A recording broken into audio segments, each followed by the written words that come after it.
읽어보도록 하겠습니다. 시작.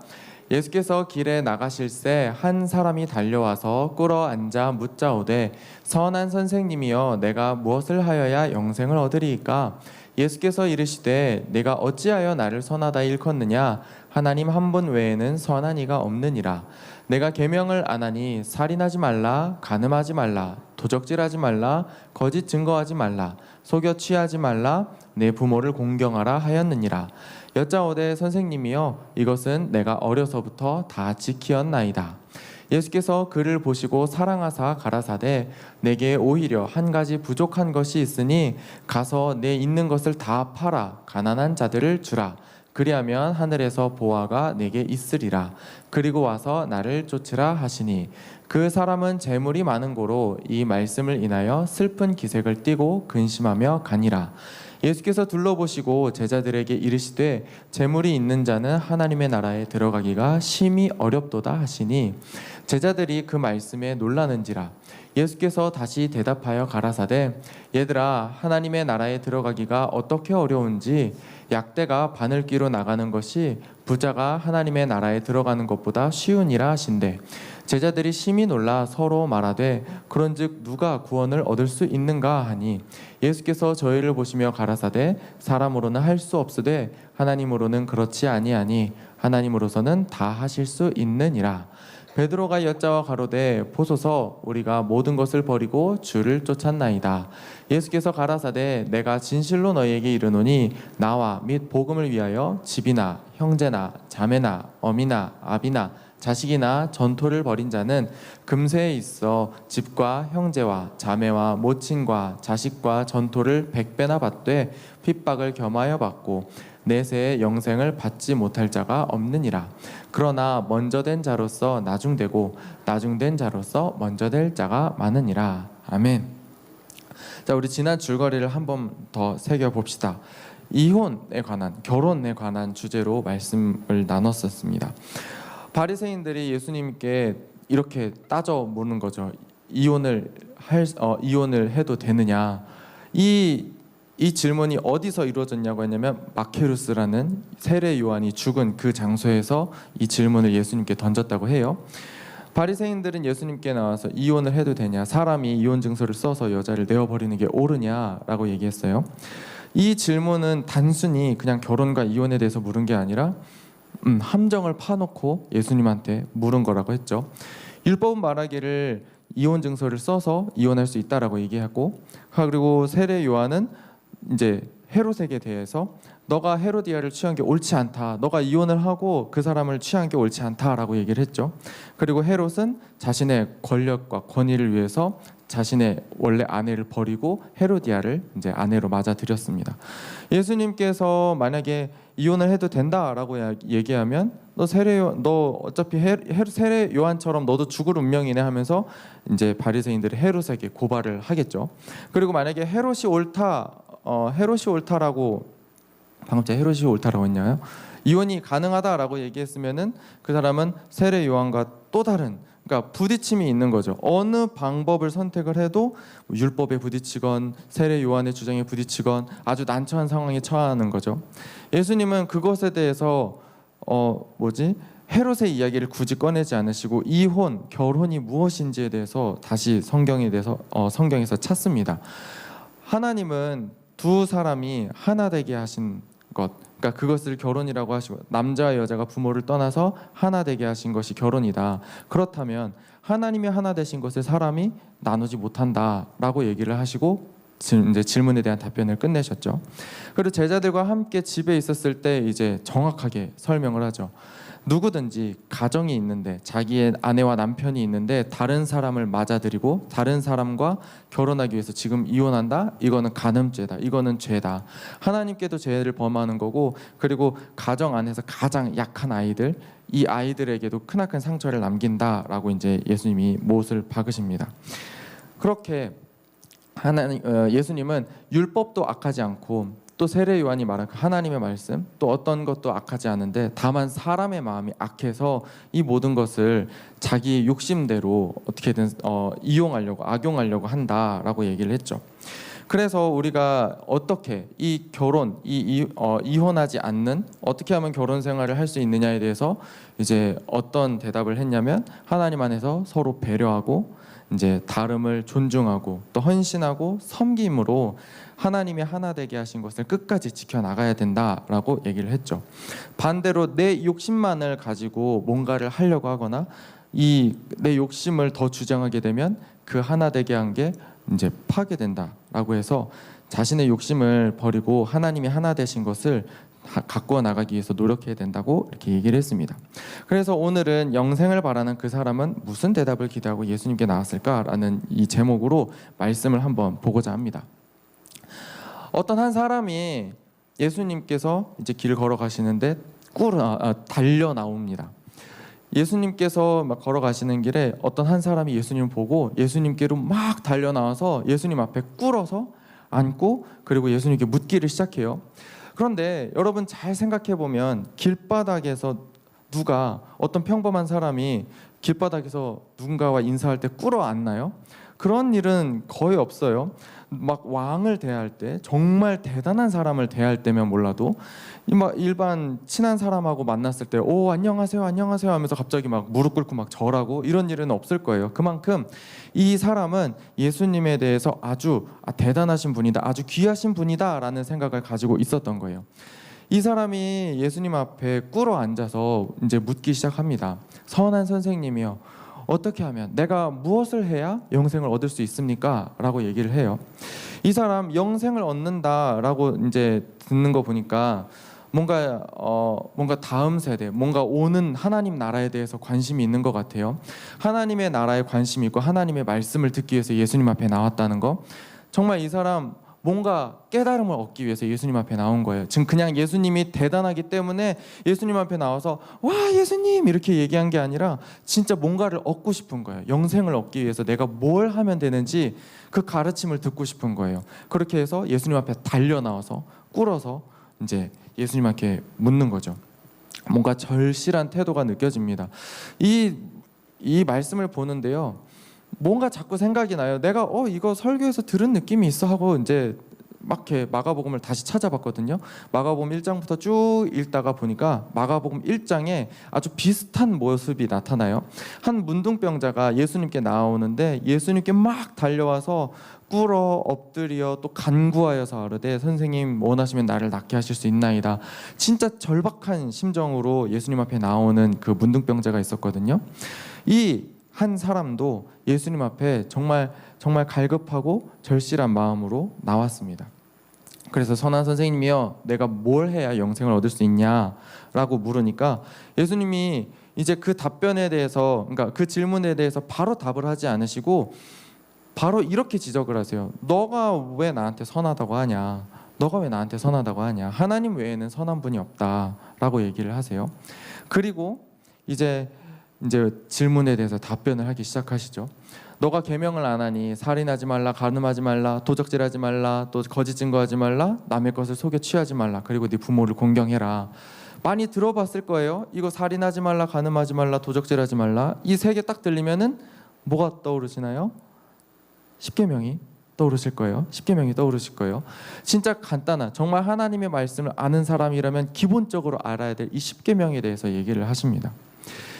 이 가르침을 듣는 이 사람 정말 진지하게 받고 있다라는 것을 알 수 있는 대목이 있는데요. 예수님께 처음 나와서 선한 선생님이요 라고 얘기를 했잖아요. 정말 예수님을 어떻게든 막 높이고 싶어서 선한 선생님이요 라고 했지만 예수님은 하나님 한 분 외에는 오직 하나님만이 선하시다라고 얘기를 하시자 이 사람은 예수님을 부를 때 선생님이요 라고 바로 말을 바꿔서 답변을 합니다. 정말 예수님이 말하는 거를 듣고 있다, 정말 잘 듣고 있다, 그리고 나는 예수님의 말씀을 따르고 싶다라는 그 마음이 보이는 것처럼 이 사람은 예수님의 말을 듣자마자 바로 실행에 옮겨버려요. 선생님이요, 이것은 내가 어려서부터 다 지켰다라고 얘기를 해요. 이 사람 정말로 율법에 대해서 정말 진중하게 생각하는 그런 사람이에요. 어려서부터 율법을 배우고 또 가르침을 받고 그리고 그대로 실천하는, 정말 하나님의 말씀을 소중히 생각하고 또 가르침대로 살아가려는 그런 사람입니다. 예수님께서 말하시는 것을 정말 그대로 따라 하려고 하는 사람이에요. 그렇다면 우리가 여기서 생각해야 되는 거, 이 제목대로 이 사람 영생을 얻을 수 있다라고 우리가 추측할 수 있을 거예요. 이 사람 율법을 지키면서 살아왔으니 예수님께서 얘기했던 이 십계명에 대해서 내가 다 지키고 있다라고 얘기했으면 내가 좀 있으면 영생을 얻겠구나라고 추측을 할 수가 있어요. 영생을 얻기에 아주 가장 좋은 조건이에요. 어려서부터 예수님을 몰랐을지언정 율법에 대해서 알고 지키고 가르침을 받은 대로 행해온 사람, 그리고 예수님이 말씀하시는 거를 다 지키려는 사람, 영생에서 정말 가까운 사람인 거예요. 이 사람을 보고 예수님도 사랑스러워 하셨어요. 이 사람이 어려서부터 율법을 사랑하고 가르친 대로 배우고 그리고 그대로 따르려고 했는 그 자세를 아시는 거예요. 그래서 예수님이 이 사람을 보고 사랑스러워 하시면서 이렇게 얘기하세요. 너가 한 가지 딱 부족한 게 있는데 이거 따르자. 너 가지고 있는 거 다 팔아서 가난한 사람들한테 나눠주라. 그리고 나를 따라라 라고 얘기를 하세요. 그런데 이 사람의 이 마음속에 어떤 심경의 변화가 있는지는 모르겠는데 이 사람이 갑자기 얼굴이 슬퍼지면서 예수님을 따르지 않고 예수님을 떠나게 됩니다. 무슨 일이 있었을까? 분명 예수님은 너가 다 버리고 이제 가난한 사람들에게 나눠주면 너가 하늘에서 보화가 있을 거다. 너가 이렇게 버린다고 해서 이걸 잃는 게 아니라 또 거기서 하늘나라에서 다 받을 거야 라고 얘기를 하시는데도 예수님이 얘기하시는데도 이 사람은 영생을 얻으려고 하지 않고 예수님을 떠나게 되는 거죠.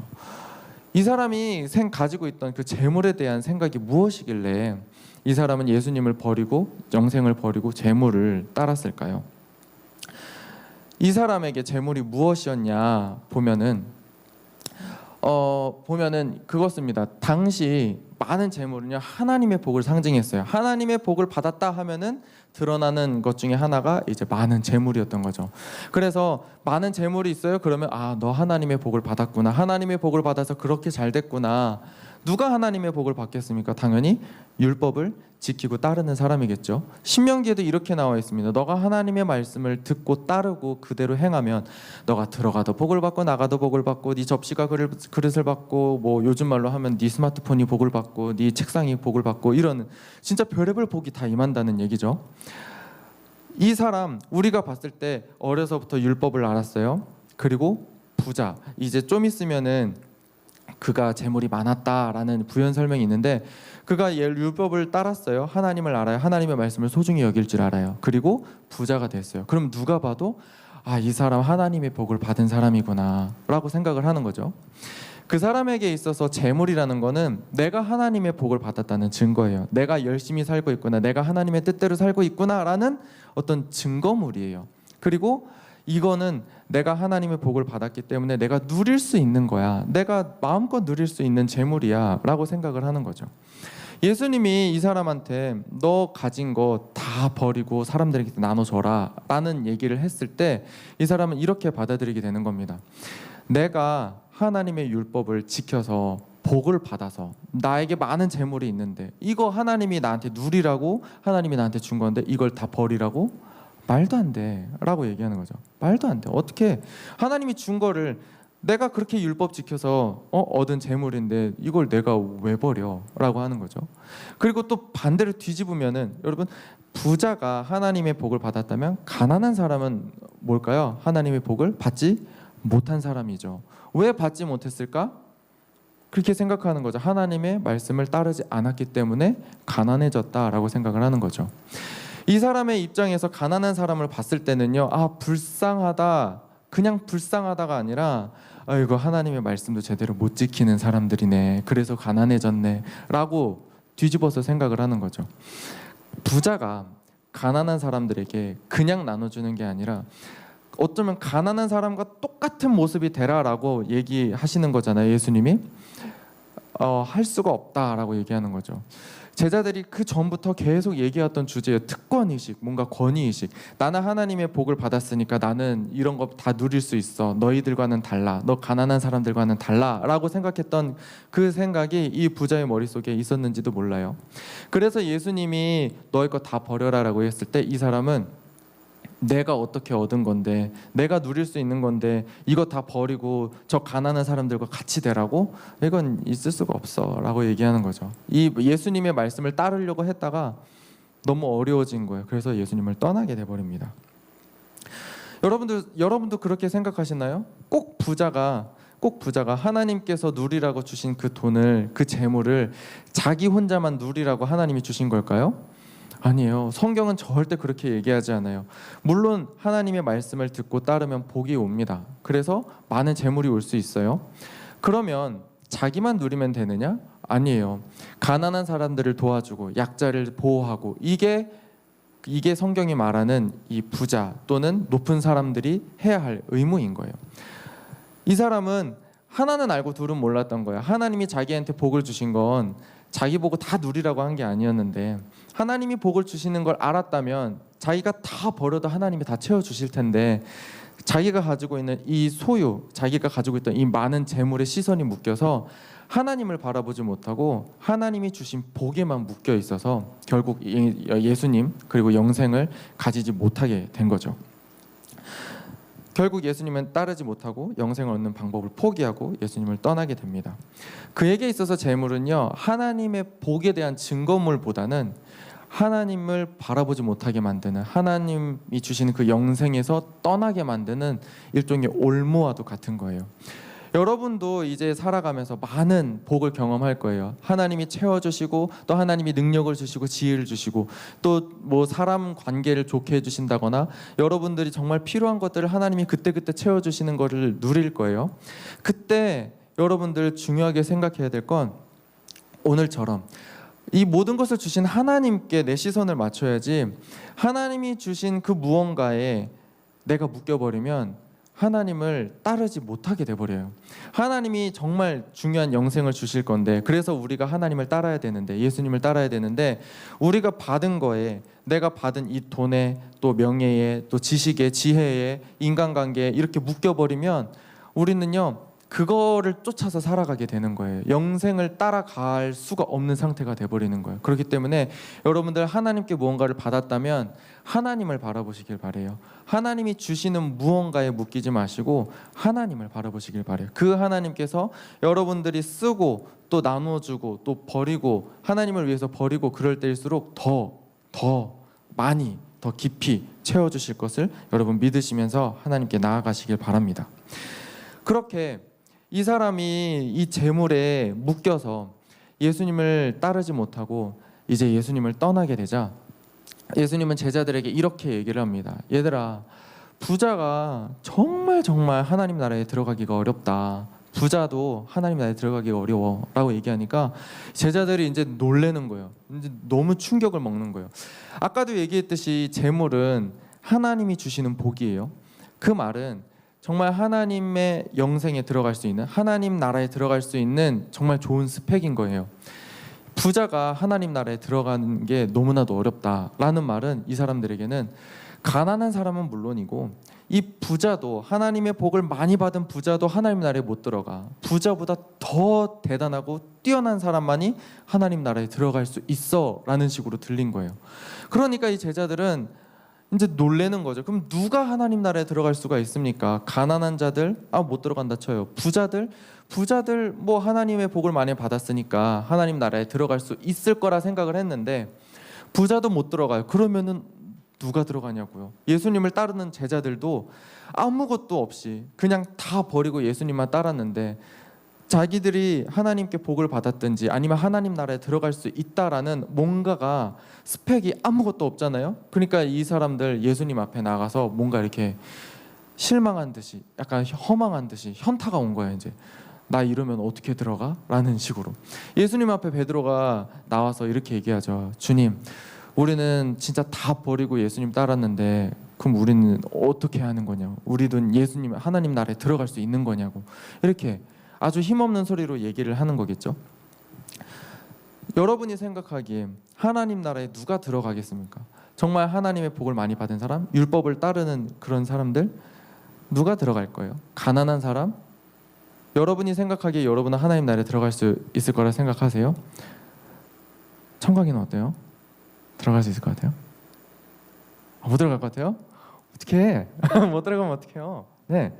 아무튼 여러분, 하나님 나라, 여러분이 생각하는 이 하나님 나라 누가 들어가겠습니까? 예수님은요 이렇게 얘기했어요. 사람으로는 할 수 없을 때 하나님으로는 할 수 있다라고 얘기를 합니다. 그러면서 이 낙담한 제자들에게 이렇게 얘기해요. 너네 버린 거 나 알고 있어. 너네가, 그러니까 사람이든 누구든지 자식을 버리고 뭐 아내를 버리고 뭘 버렸든지 나를 따랐다면 이거의 100배나 더 많은, 정말 너희가 버린 것에 비교도 할 수 없을 만큼 얻을 거고, 그리고 너희 영생을 얻을 거야 라고 얘기를 해요. 사람들이 생각하는 기준과는 전혀 다른 기준을 말합니다. 예수님은 우리가 봤을 때 이 사람은 누가 봐도 영생을 얻을 수 있겠어, 이 사람은 누가 봐도 하나님 나라에 들어갈 수 있겠어 라고 생각한 이 부자는 하나님 나라에 못 들어갔어요. 영생을 얻지 못했어요.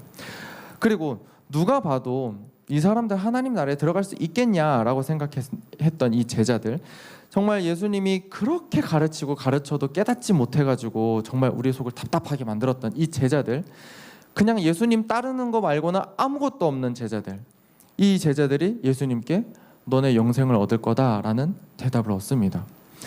예수님이 말씀하신 대로요, 먼저 된 자가 나중되고 나중된 자가 먼저 되는 상황이 벌어지는 거예요. 누구보다도 하나님 나라에 가까웠다고 생각했던 부자는 영생에서 떠나갔고, 누구보다도 영생을 얻지 못할 거라고 생각한 이 제자들이 하나님 나라에 들어간다라고 약속을 받았어요. 이 상황이 어떻게 이루어지느냐, 공통점, 어떤 기준이 있어요. 부자는 누구의 말을 따르지 않았어요? 예수님의 말을 따르지 않았어요. 그리고 제자들은 아무것도 없어도 누굴 따랐어요? 예수님만을 따랐어요. 결국 예수님을 따르는 게 영생을 얻을 수 있는 유일한 길인 거를 예수님은 알려주는 거예요. 근데 먼저 된 자가 나중되고 나중된 자가 먼저 된다라는 말, 이 말을 하는 예수님의 의도가 뭘까요? 뭔가 잘못됐다, 그러니까 기준이 뭔가 잘못됐다라고 얘기를 하는 거예요. 우리가 생각하는 그 기준, 하나님 나라에 들어갈 수 있는 기준, 우리가 생각하는 그 기준이 잘못됐다, 그리고 그렇게 잘못 생각하는 사람들이 많다라고 얘기를 하시는 거예요. 예수님을 따르는 것, 예수님은 우리에게 뭐라고 얘기하시냐면 다 버리고 따라라 라고 얘기하세요.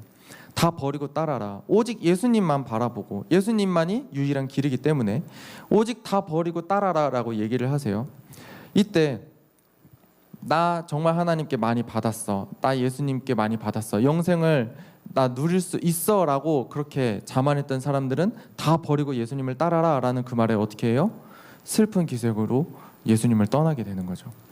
그리고 나 정말 아무것도 없어, 나 정말 아무것도 없어 라고 얘기하는 그 사람들, 예수님이 다 버리고 나를 따르라 했을 때 어떻게 해요? 어떻게든 따라야죠. 그래야 영생을 얻을 수 있으니까. 이 부자가 들은 다 버리고 예수님을 따라라 라는 말은요, 사실 부자에게도 가난한 사람에게도 사실 모든 사람에게도 따르기 어려운 말이었어요. 자신의 것을 다 버리고 내 생각까지도 다 버리고 예수님을 따르라는 말. 부자에게는 버려야 될 많은 돈이 있었겠죠. 그리고 가난한 사람들에게는 나는 구원을 얻지 못할 거야 라는 그 당시의 생각으로, 나는 하나님께 복을 받지 못했으니까 나는 하나님 나라에 들어갈 수가 없어 라는 어떤 그런 자괴감, 그런 어떤 열등의식, 이런 걸 다 버리고 예수님만을 따라야 돼요. 그 누구에게도 쉽지 않은 말씀이지만 예수님은 그냥 따라라 라고 얘기합니다. 여러분들은 어떻게 하시겠어요? 예수님을 따를 건가요? 여러분이 가지고 있는 어떤 생각이든 나의 자랑이든 나의 연약함이든 이런 거 다 버리고 예수님만을 따를 수 있나요? 다 따르시겠어요? 다 따를 거예요? 진성아, 따를 거야? 네. 따를 수 있냐 따를 수 없냐, 예수님은 그거 물어보는 게 아니에요. 따라라 라고 얘기하는 거예요. 내가 따를 수 없을 것 같아 라고 해도 내가 따르기로 결단하고, 제자들처럼 진짜 예수님의 말씀이 뭔지를 몰라서 깨닫지 못하고 그냥 따르는 거라도 예수님은 그 따르는 그 순종 안에서 우리를 변화시킬 겁니다. 그래서 예수님이 이렇게 얘기하신 거예요. 사람으로는 할 수 없으되 하나님으로는 할 수 있다. 우리가 하나님 나라에 들어가는 거 내 힘으로 하는 거 아니에요. 내가 뭔가 스펙이 많이 쌓여야 들어가는 거 아니에요. 그리고 나 혼자 다 버리고 나 혼자 경건해진다고 되는 것도 아니에요. 우리가 하나님 나라에 들어갈 수 있는 건 오직 하나, 예수님만을 따르는 거예요. 여러분들이 예수님을 잘 따를 수 있을지 따를 수 없을지 이거 고민이 될지라도 그냥 따르기만 하시면 돼요. 따르기로 결단할 때 하나님이 우리 안에서 우리를 변화시킬 것입니다. 그렇기 때문에 우리가 해야 될 건 그냥 다 버리고 따르는 거, 예수님의 인도하심을 구하는 거예요. 여러분들한테 가진 게 있습니까? 여러분들한테 가진 게 있어요? 여러분들이 가진 생각이 있어요? 아니면 여러분들이 가진 어떤 달란트라고 생각하거나 능력이라고 생각하는 게 있습니까? 아까 얘기했죠? 다 버리고 라는 말은 그냥 다 그러니까 쓰지 말라라는 게 아니라 그거에 묶이지 말라는 거예요. 그리고 뭐에 묶여라? 하나님한테 묶여라. 예수님한테 묶여라. 예수님의 말씀을 따르는 사람들이 하나님 나라에 들어갑니다. 내 힘으로 할 수 없는 거 가지고 끙끙거리지 마시고 일단 예수님 손 붙잡고 따라가시는 여러분 되시기를 바라요. 그러면 하나님은 우리를 옥죄는 모든 것에서 우리를 자유롭게 하시고 하나님 나라에 들어가기 합당한 모습으로 우리를 바꾸실 겁니다. 아멘? 아멘이죠? 누구도 하나님 나라에 들어갈 수 있다는 보장을 스스로 할 수는 없어요. 하지만 예수님을 따를 때 예수님 우리에게 뭐라고 얘기하시면 너가 영생을 얻을 것이다 라고 얘기합니다. 말씀 정리할게요. 홀마팀 나와주세요. 말씀을 정리하겠습니다. 어떻게 하면 영생을 얻습니까? 우리의 힘으로 할 수 있는 거 없어요. 우리가 뭔가를 잘해야 하나님 나라에 들어간다? 아니요. 어쩌면 예배를 잘 드리는 것조차도 하나님 앞에 내려놓고 정말 내가 자신감이 있던 자만하고 내가 뭔가 잘할 수 있다라고 생각하는 것들, 나의 자랑 같은 거 다 버리고 그냥 진짜 예수님만 따라야 돼요. 예수님 말고 내가 뭔가에 묶였다라고 생각하면 그 사람은 다시 모든 걸 다 내려놓고 버리고 예수님만을 따르기로 작정을 해야 돼요. 다 버리고 예수님을 따를 때 우리는 영생을 얻게 됩니다. 그래서 이 시간 기도할 때요, 이렇게 기도할 거예요. 내가 예수님보다 더 중요하게 생각하는 것이 있나요? 예수님보다 더 중요하게 생각하는 것? 내가 어떤 일을 할 때 예수님을 제쳐두고 생각하는 일이 있나요? 아니면은 내가 누구랑 싸우거나 아니면 누구랑 부딪혔을 때 아니면은 내 안에 걱정이 생겼을 때 예수님을 바라보면서 그 모든 걱정과 어떤 불평을 내려놓으시는지, 아니면 내 감정에 묶여서 예수님을 바라보지 못하고 그렇게 내 감정대로 내 걱정대로 막 그렇게 살아가는지 한번 돌아봤으면 좋겠어요. 예수님을 따르는데 방해가 되는 나의 자랑이나 또는 부족함, 나를 얽어매는 모든 방해물에서 우리를 자유롭게 해달라고, 그래서 온전히 예수님의 말씀만 따르게 해달라고 기도합시다. 그리고 두 번째로, 내가 가진 것들을 나만 누리지 않고 이 부자처럼 나만 누리지 않고 어려운 이웃과 나눌 수 있는 베품과 섬김의 마음을 달라고 기도합시다. 내가 무언가를 가지고 있어요. 돈이 됐든 어떤 재능이 됐든 그것을 나만 누리지 마시고요, 사람들하고 나누시길 바라요. 그게 예수님께서, 그게 하나님께서 우리에게 바라시는 뜻이에요. 하나님을 사랑하고 또 하나님께 받은 그 복을 사람들과 나누는 그런 여러분 되시길 바랍니다. 이 시간 우리의 모든 것을 다 내어버리고 예수님만 따르게 해달라고 기도하시고, 또 그리고 내 가진 것으로 이웃을 섬길 수 있도록 기도합시다. 이 시간 주여 한번 외치고 통성으로 기도합시다.